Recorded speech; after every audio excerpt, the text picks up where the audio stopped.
on n'a pas une connexion qui est très bonne, qui est un peu meilleure en Allemagne avec les Fraunhofer, qui sont des instituts, des centres de recherche qui permettent du déploiement de la recherche fondamentale dans des applications. Donc oui, il y a des aspects qui sont positifs, mais il y a aussi quelque chose qui est tout à fait fondamental, et c'est le point sur lequel j'insistais, hein, c'est l'approfondissement du marché intérieur qui vous crée aussi les conditions de passer au bon niveau d'échelle, à la bonne échelle. Je faisais la mention d'un papier de Lionel Fontanier dans ma chronique, qui est un papier dans lequel il montre que les gains à l'échange, les gains à l'approfondissement du marché intérieur qui sont devant nous, ils sont d'un montant comparable aux gains à l'échange que l'on a eu depuis que l'on a fait l'acte unique, ça remonte à 1986. Sauf qu'il y a un sujet ailleurs dans l'approfondissement du marché intérieur, c'est que les gains ne vont pas être répartis uniformément. C'est un gain collectif pour l'ensemble de l'Europe. Donc les principaux gagnants seront plutôt les pays d'Europe de l'Est, les pays d'Europe centrale qui sont encore dans un processus de rattrapage. C'est eux qui seront les gagnants.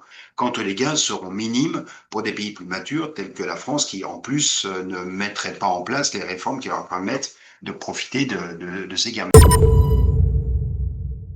Qu'est-ce que c'est que l'approfondissement du marché intérieur? Bien, c'est ne pas avoir 27 systèmes qui régulent les télécommunications, par exemple. C'est le truc typique. Vous êtes opérateur, non pas sur une échelle continentale comme ça peut être le cas aux États-Unis, mais vous êtes opérateur dans 27 pays qui constituent l'Union européenne. Donc, ces barrières à l'échange, ces barrières à l'atteinte de l'économie d'échelle, qui nous sont envoyées à nous, Européens, et là, la Chine, elle n'a rien à faire, mais qui est un sujet qui est éminemment politique. Enfin, un saut fédéral n'est pas quelque chose qui est très bien attendu dans les populations. Le saut fédéral, le fait que on donne plus de responsabilités à une échelle européenne par rapport à une échelle nationale, c'est pas quelque chose qui est politiquement entendable pour l'instant. On voit à peu près ce qu'il faut faire et sur le marché intérieur, c'est pas nous qui le disons, hein, c'est le rapport de Enrico Letta qui nous dit très clairement. Chez Draghi, vous avez le 28e régime juridique à imaginer, un régime juridique qui se mettrait en place à l'échelle continentale. Donc,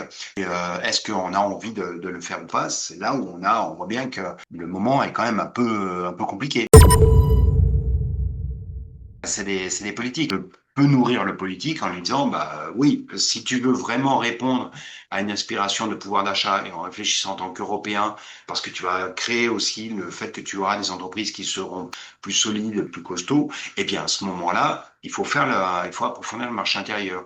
Mais lui, il va avoir d'autres circonstances, il va prendre en compte d'autres aspirations dans la population. La lecture économique n'est pas la seule qui doit être prise en compte au moment de porter des choix politiques.